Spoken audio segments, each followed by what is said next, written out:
नमस्कार, मैं हूं अमित शर्मा। हमारे खास कार्यक्रम जनता सरकार में बात करेंगे सत्ता के सिंहासन से लेकर जनता के सरोकारों तक। वहीं आपको हम बताएंगे प्रदेश सरकार की हर उस योजना के बारे में जो होंगी आपके काम की। आपको हम बताएंगे सरकार के उन विकास कार्यों के बारे में जिनका सीधा फायदा आपको हो रहा है।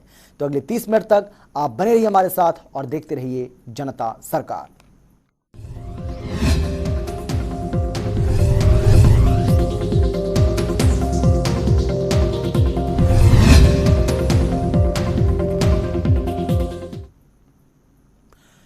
हरियाणा अफ्रीका के बीच राजनयिक और द्विपक्षीय संबंधों को और मजबूत करने के लिए 2 दिवसीय हरियाणा अफ्रीका कॉन्क्लेव सीरीज 1 के समापन सत्र को संबोधित करते हुए मुख्यमंत्री मनोहर लाल ने कहा है कि हरियाणा सरकार विभिन्न क्षेत्रों में अफ्रीकी देशों के साथ सहयोग की रूपरेखा विकसित करने, भाईचारा बनाए रखने, सांस्कृतिक आदान प्रदान को बढ़ावा देने और लोगों के मध्य पारस्परिक संबंध बढ़ाने की दिशा में सहयोग करने की इच्छा रखती है। उन्होंने कहा कि हरियाणा राज्य में बहुत संभावना है जो आप सभी को हरियाणा की विकास गाथा का हिस्सा बनने के लिए व्यापक अवसर भी प्रदान करती हैं। एक रिपोर्ट आपको हम दिखाते हैं, देखिए। हरियाणा और अफ्रीका के बीच राजनयिक और द्विपक्षीय संबंधों को और मजबूत करने के लिए शुरू हुए 2 दिवसीय हरियाणा अफ्रीका कॉन्क्लेव सीरीज 1 का आज समापन हो गया, जहां अफ्रीका और हरियाणा के बीच द्विपक्षीय व्यापार और कनेक्टिविटी को बढ़ाने पर बल दिया गया। इस मौके पर मुख्यमंत्री ने 12 अफ्रीकी देशों के प्रतिनिधियों के साथ विदेश सहयोग विभाग की ओर से तैयार की गई Haryana Africa relation towards progressive future नामक पुस्तक का विमोचन भी किया। इसके साथ ही मुख्यमंत्री मनोहर लाल ने अफ्रीकी देशों के प्रतिनिधियों को स्मृति चिन्ह भेंट किए।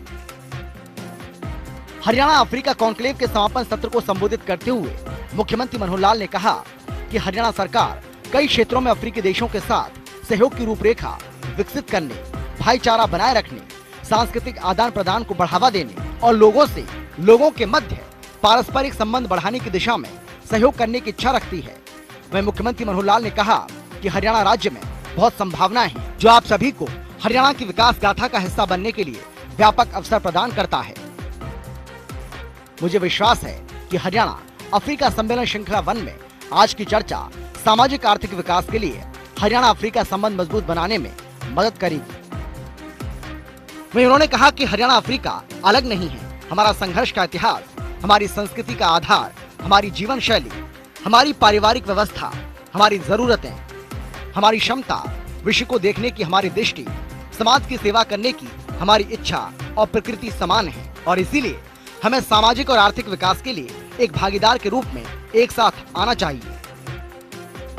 दुनिया को सहयोग की जरूरत है, प्रतिस्पर्धा की नहीं। हम आपसी सहयोग और समन्वय के लिए हमेशा तैयार और उपलब्ध हैं। इसके साथ ही सीएम ने कहा कि हरियाणा गीता की भूमि है, कर्म की भूमि है। हमारा मानना है कि व्यवसाय या आर्थिक पहलुओं के साथ साथ मानवीय तत्वों पर भी विचार करना उतना ही आवश्यक है और इसीलिए व्यवसायों के विभिन्न मॉडलों जैसे B2B, G2B, B2G के अलावा हम S2H मॉडल यानी हार्ट टू हार्ट कनेक्ट में विश्वास रखते हैं। वहीं उन्होंने कहा कि हरियाणा सरकार एक्ट अर्थात जवाबदेही, संचार और पारदर्शिता में विश्वास करती है। ऑटो अपील सॉफ्टवेयर की ओर से सेवा का अधिकार प्रदान करके जवाबदेही शासन प्रणाली सुनिश्चित करना, संपर्क स्थापित करके प्रभावी संचार के लिए लगातार और सतत संवाद करना और मौजूदा प्रणालियों में डिजिटल सिस्टम के माध्यम से पारदर्शी प्रणाली बनाने जैसे क्रांतिकारी कदम उठाए हैं। मुख्यमंत्री ने कहा कि राज्य सरकार निवेशकों के लिए हरियाणा के साथ साथ व्यापार करना आसान और अधिक आकर्षक बनाएगी। हमारे पहले से ही अफ्रीका के साथ महत्वपूर्ण व्यापारिक संबंध हैं और हम अफ्रीका में काम करने के लिए अपने उद्योग का सहयोग करेंगे। उन्होंने कहा कि इस उद्योग क्रांति में पूंजी से ज्यादा प्रतिभा का महत्व है और इसीलिए हमें आर्थिक विकास में निवेश करने की आवश्यकताओं के साथ साथ मानव पूंजी के विकास में निवेश करने पर ध्यान केंद्रित करने की आवश्यकता है। नए अवसरों को उचित उपयोग नौकरी ढूंढने वालों को नौकरी देने वाला बना सकता है। उन्होंने कहा कि पारंपरिक विनिर्माण युवाओं के लिए रोजगार का एक प्रमुख स्रोत तो बना ही रहेगा, वहीं दूसरी ओर मानव संसाधनों के लिए यह महत्वपूर्ण होगा कि वो अपने कौशल को बढ़ाकर अपने जीवन में बदलाव लाएं और इसीलिए शिक्षा, कौशल विकास के प्रति हरियाणा के दृष्टिकोण और नीतियों को तेजी से बदलना होगा। स्कूल और विश्वविद्यालय पाठ्यक्रमों को इस तरह से डिजाइन करना होगा कि युवाओं को भविष्य के लिए तैयार कर सके। इस उद्देश्य के लिए हरियाणा ने श्री विश्वकर्मा कौशल विश्वविद्यालय की स्थापना की और हरियाणा कौशल विकास मिशन शुरू किया।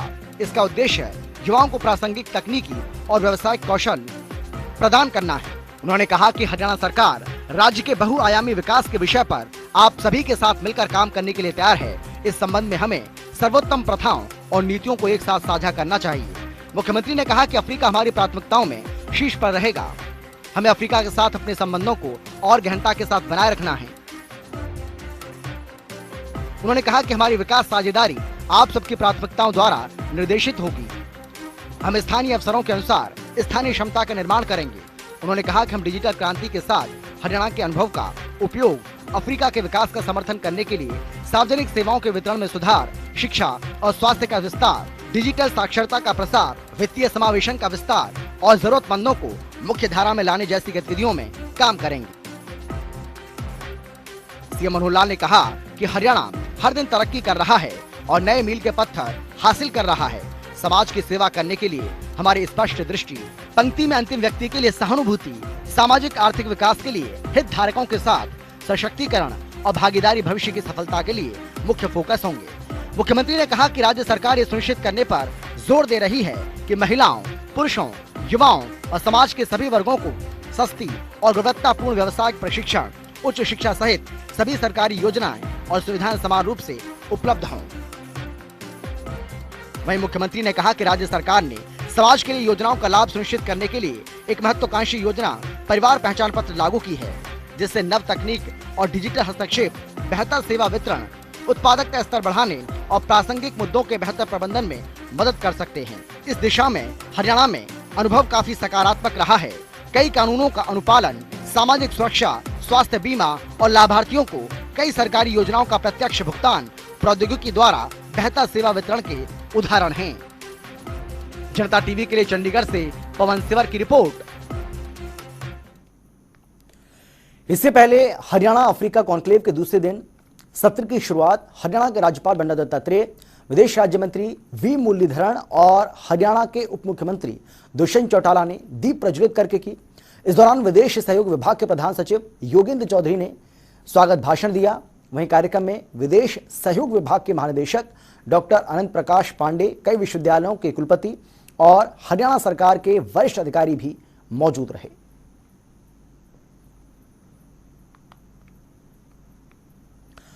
हरियाणा में बीजेपी सरकार 7 साल पूरा कर चुकी है और इस कार्यकाल में अंबाला छावनी की बात करें, मुख्यमंत्री मनोहर लाल और गृह मंत्री अनिल विज के प्रयासों से विकास का पहिया तेजी से आगे बढ़ रहा है।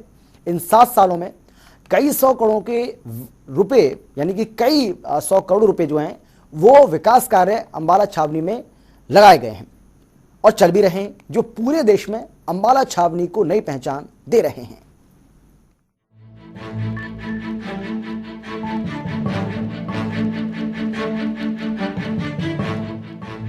मुख्यमंत्री मनोहर लाल के नेतृत्व में हरियाणा की बीजेपी सरकार ने 7 साल का कार्यकाल पूरा कर लिया है, जिसमें प्रदेश का एक समान विकास किया गया और पंक्ति में खड़े अंतिम व्यक्ति तक सरकार की तमाम योजनाओं का लाभ भी पहुंचाया गया।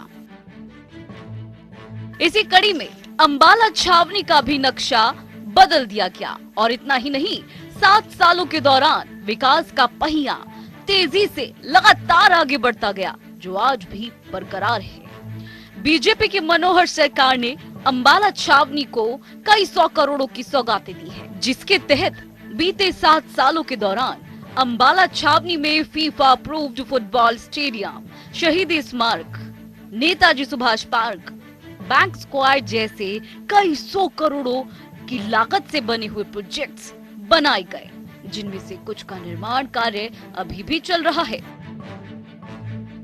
वहीं हरियाणा के गृह मंत्री अनिल विज ने बताया कि कोरोना काल जैसी कई चुनौतियों के बावजूद बीजेपी सरकार ने विकास के कई बड़े आयाम स्थापित किए हैं, लोगों की भलाई की कई योजनाएं भी बनाई है, सरकार की कार्यप्रणाली में पारदर्शिता लाई गई है और भ्रष्टाचार को खत्म किया गया है। इस सब के बावजूद इन 7 सालों में सरकार ने विकास के कई आयाम छुए हैं। लोगों की भलाई की अनेकों योजनाएं बनाई हैं, सिस्टम को ट्रांसपेरेंट किया है, भ्रष्टाचार को खत्म किया है, नौकरियों की दुकानों पर ताला लगाया है, तबादलों की मंडियां लगनी बंद की हैं। तो बहुत कुछ किया है सरकार ने।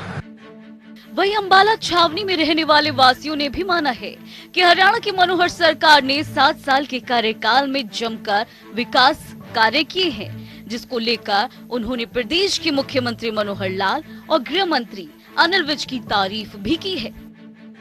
7 साल के अंदर अंबाला का नक्शा बदल दिया गया माननीय गृह मंत्री श्री अनिल विज जी ने। जैसे कि बात करें, अगर मैं अपने बाजार की बात करूं, कि सदर बाजार की मंत्री जी का सपना था कि इस बाजार को सिंगापुर की तर्ज पे बनाने का, और मंत्री जी ने हमारे को इस चीज़ के लिए बजट पास कराया गया और सिंगापुर की तर्ज पे ये काम जल्द से जल्द शुरू होने वाला है। इनफैक्ट दिवाली के चक्कर में ये थोड़ा सा डिले हो गया, अदरवाइज ये काम शुरू हो जाता।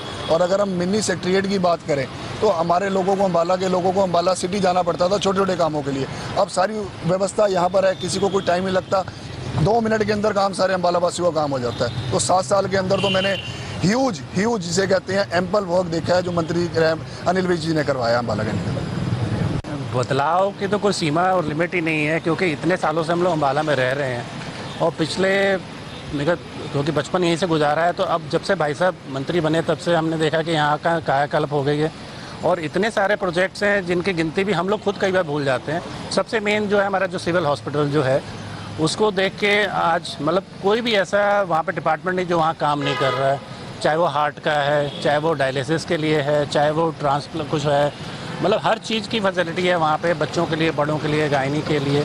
तो क्योंकि मैं खुद इस प्रोफेशन से जुड़ा हूँ तो मेरे को पता है कि वहाँ पे क्या होता था। और अब वो कैंसर हॉस्पिटल भी हमारा तकरीबन तैयार है, तो पूरे नॉर्थ एरिया के लिए भाई साहब ने मतलब हर चीज़ वहाँ पे अवेलेबल करा दी, मिनी PGI की तरह वो काम कर रहा है।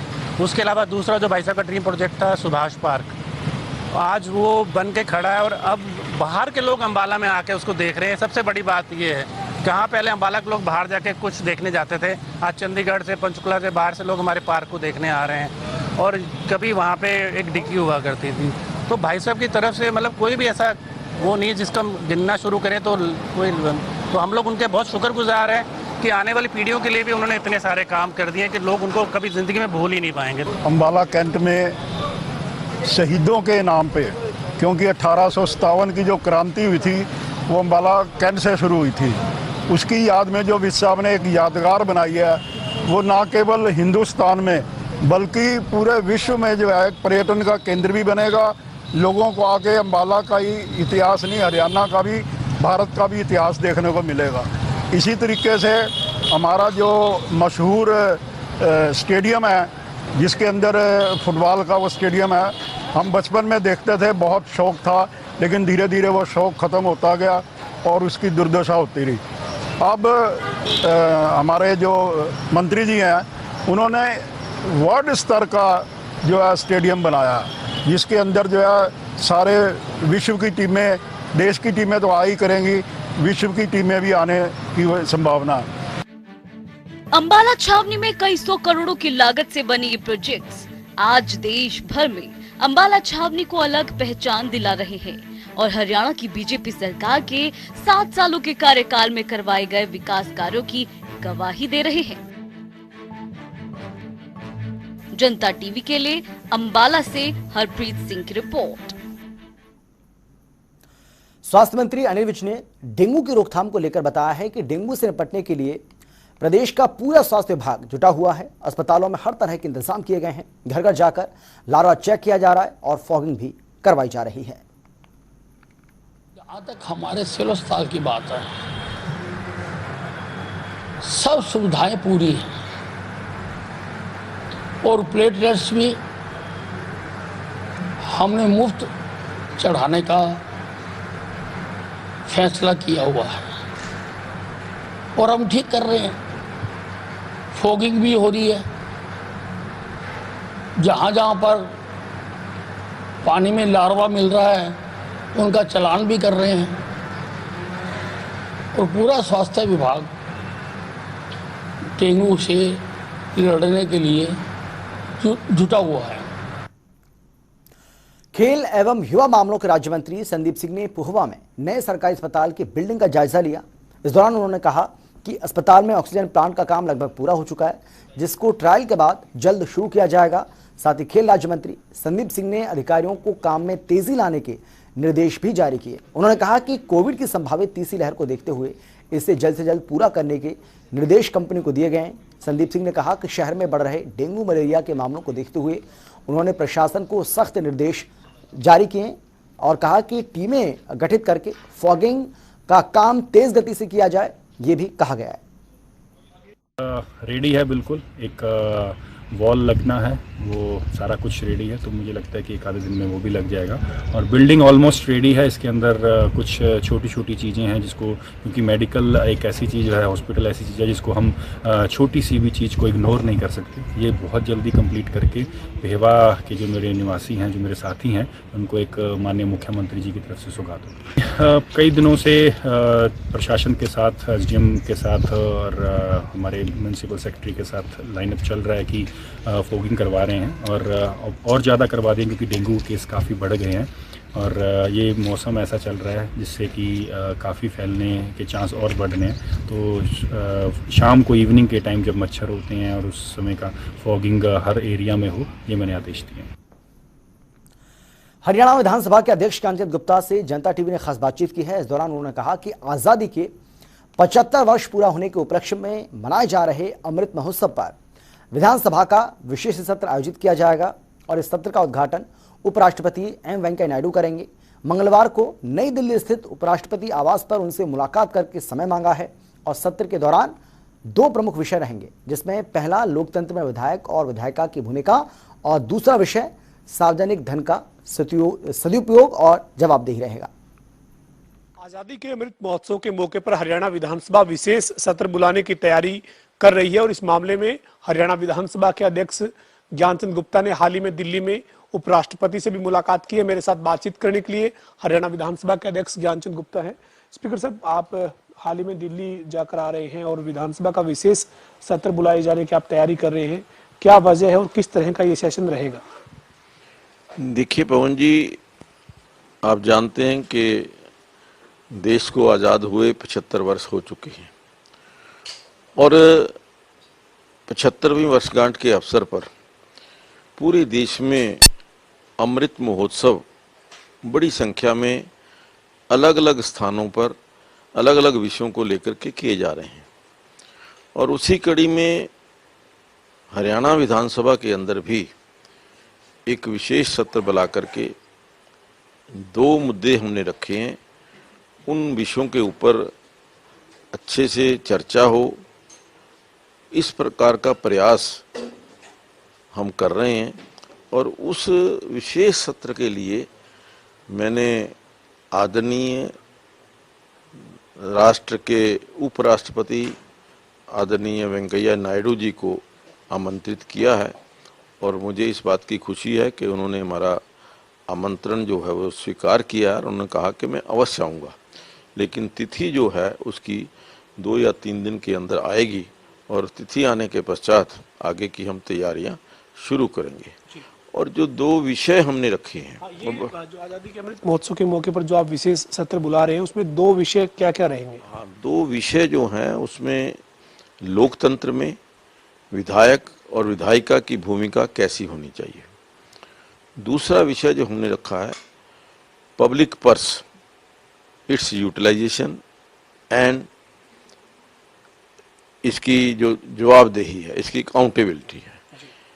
जो हमारा जनता की कमाई का टैक्स का पैसा है, विधानसभा उसका बजट पास करती है, विभिन्न विभागों के अंदर वो बजट के पैसे जाते हैं और उन विभागों के अंदर उस पैसे का इस्तेमाल किस प्रकार से किया जाता है, किस प्रकार से किया जाना चाहिए और दूसरा उसकी जवाबदेही किस प्रकार से हो, इसके ऊपर भी एक विषय हमने ये रखा है जो ये चर्चा का विषय रहेगा। और मैं समझता हूँ कि लोकतंत्र में ये दोनों विषय बड़े इम्पोर्टेंट।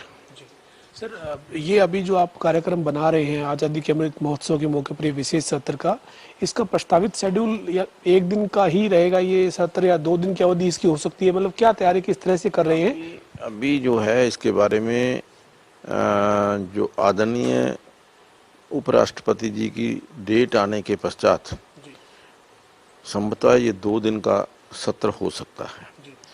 इसके लिए एक सभी जो हमारे नेता हैं, माननीय मुख्यमंत्री जी हैं, माननीय लीडर ऑफ द अपोजिशन हैं और हमारे पार्लियामेंट्री अफेयर मिनिस्टर हैं, उनके साथ और अन्य जो बड़े नेता हैं उनके साथ बैठ कर के चर्चा करेंगे और उसके पश्चात ये 1 दिन का हो या 2 दिन का हो उसके ऊपर विचार करेंगे।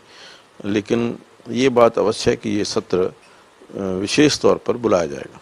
सर, ये जो सत्र है ये बुलाया जाएगा चूंकि अभी उपराष्ट्रपति वेंकैया नायडू जी की तरफ से उनको समय तय करना है कि वो कब समय दे सकते हैं, लेकिन हरियाणा विधानसभा का शीतकालीन सत्र की भी चर्चाएं हैं। सर, क्या ये विशेष सत्र होता है तो शीतकालीन सत्र नहीं होगा या होगा तो वो अपने समय पर सरकार फैसला लेगी, उस हिसाब से किया जाएगा?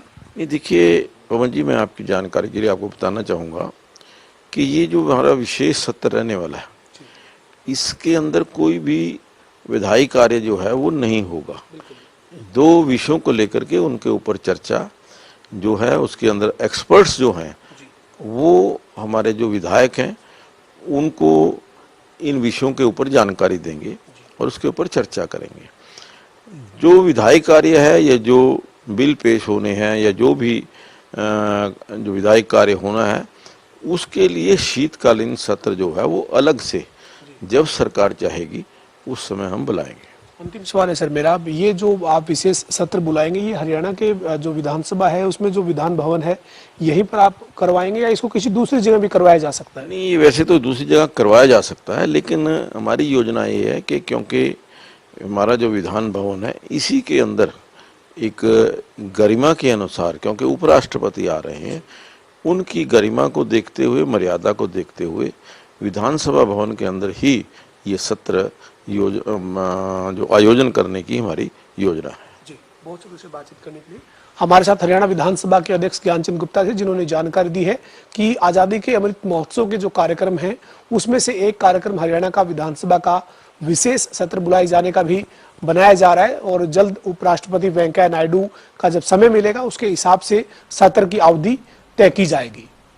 वीडियो जर्नलिस्ट विजेंद्र के साथ पवन सिंह, जनता टीवी, चंडीगढ़। मुख्यमंत्री मनोहर लाल के प्रयासों से हरियाणा का राजस्व रिकॉर्ड अगले महीने की 15 तारीख तक डिजिटल हो जाएगा। राजस्व विभाग के पास 1870 से भी पुराने दस्तावेजों की भरमार है। प्रदेश सरकार राजस्व रिकॉर्ड को डिजिटल करने की तरफ तेजी से बढ़ रही है। ये काम वित्तायुक्त संजीव कौशल की देखरेख में किया जा रहा है, जिससे राजस्व रिकॉर्ड डिजिटल होने से भ्रष्टाचार पर लगाम लगेगी। तो 15 नवंबर से शुरू होगा राजस्व रिकॉर्ड रूम। डिजिटल होने से जमीनी झगड़े खत्म होंगे। 100 वर्ष पुराना 97% रिकॉर्ड किया जाएगा कंप्यूटरीकृत। 17.5 करोड़ से ज्यादा दस्तावेज किए जाएंगे अपलोड और पुराने विवादों को हल करने में भी इससे मदद मिलेगी। तो हरियाणा में राजस्व रिकॉर्ड को डिजिटल करने का फायदा क्या होगा, ये यहाँ पर आपको हम बता रहे हैं कि किस तरीके से इसका एक बड़ा फायदा आने वाले समय में होने वाला है। राजस्व रिकॉर्ड को अगर डिजिटल कर दिया जाए तो हरियाणा राज्य बाल कल्याण परिषद ने फरीदाबाद में मंडल स्तरीय बाल महोत्सव का आयोजन किया, जहां तिगांव से विधायक राजेश नागर ने बतौर मुख्य अतिथि शिरकत की। इस महोत्सव में समूह नृत्य प्रतियोगिता, गान प्रतियोगिता समेत कई तरह की प्रतियोगिताओं का आयोजन किया, जिसमें सैकड़ों की तादाद में बच्चों ने हिस्सा लिया। इस मौके पर विधायक राजेश नागर ने बताया कि इस तरह की प्रतियोगिताएं होना बहुत ज़रूरी है, क्योंकि इस तरह के कार्यक्रमों में से बच्चों के शारीरिक और मानसिक विकास दोनों में वृद्धि होती है और बच्चा बालपन से ही आगे की प्रतियोगिताओं के लिए सशक्त होने में सक्षम हो जाता है और इसी तरह के बच्चे आगे चलकर अंतर्राष्ट्रीय स्तर पर खेलों में जीतकर देश का नाम गौरवान्वित करते हैं और हमारी सरकार भी खिलाड़ियों पर पूरा ध्यान दे रही है। हमारी सरकार बच्चों के लिए, खिलाड़ियों के लिए बहुत कुछ कर रही है। अभी जैसे ओलंपिक्स में आपने देखा, पैरा ओलंपिक्स में आपने देखा कि सबसे ज़्यादा इनाम की राशि अगर कहीं है, किसी प्रदेश में है तो वो हरियाणा प्रदेश में है। और उसके साथ साथ रियायती दरों पे उनको रहने के लिए प्लॉट, सरकारी नौकरी और बहुत सुविधाएं हमारी सरकार खिलाड़ियों को और ऐसे जो बच्चे हैं जो आगे आना चाहते हैं उनको दे रही है। मॉरल वैल्यू अपने घर से चालू होती है और फिर हमारे जो टीचर्स हैं, स्कूल हैं, उनमें हमें ये मॉरल शिक्षा दी जाती है। पहले भी होता था, तो हम कोशिश कर रहे हैं कि दोबारा से एक मॉरल साइंस का सब्जेक्ट लागू हो क्लासेस में, जिससे हमारी मॉरल जो है हमारा मॉरल बढ़े। भिवानी जिले के उपायुक्त RS ढिल्लों ने वीरवार को तोशाम के लोक निर्माण विश्राम गृह में जनता दरबार लगाकर 146 समस्याओं को सुना और अधिकारियों को उनके समाधान के निर्देश भी जारी किए। उपायुक्त ने अधिकारियों को 2 से 4 हफ्तों के अंदर समस्याओं का समाधान करने और उनकी पालना रिपोर्ट भेजने के निर्देश भी दिए हैं। इस दौरान उपायुक्त ने कहा कि काम में कोताही बरतने पर सख्त कार्रवाई की जाएगी। अधिकारी जल जीवन मिशन योजना के तहत हर घर में नल से स्वच्छ जल पहुंचाना सुनिश्चित करें, हर खेत को रास्ता मुहैया करवाएं ताकि आम जन को किसी तरह की कोई दिक्कत ना हो। इसके साथ ही उन्होंने निर्देश भी दिए हैं कि कोई भी पात्र व्यक्ति सरकार की योजनाओं से वंचित नहीं रहना चाहिए। उन्होंने अधिकारियों को निर्देश दिए कि सरकार की योजनाओं का सही ढंग से क्रियान्वयन किया जाए ताकि जरूरतमंद व्यक्ति को फायदा मिल सके। माननीय उपायुक्त महोदय भिवानी द्वारा यहाँ जनता दरबार का आयोजन किया गया था, जिसमें लगभग 140 शिकायतें यहाँ प्राप्त हुई थी। मौके पर ही उपायुक्त महोदय ने विभिन्न अधिकारियों, संबंधित अधिकारियों के दिशा निर्देश दिए हैं कि समावधि में टाइम से उनका निपटान किया जाए और किसी प्रकार की पब्लिक को कोई परेशानी ना आए। उसके बाद उपायुक्त महोदय ने विभिन्न विभागों का मीटिंग ली है, जिसमें जो भी उनकी गवर्नमेंट स्कीम्स हैं या परियोजनाएं से अनाउंसमेंट चल रहे हैं, ये निर्देश दिए हैं कि वो समय से पूरी। हमारे खास कार्यक्रम जनता सरकार में आज के लिए बस इतना ही। आप देखते रहिए जनता टीवी।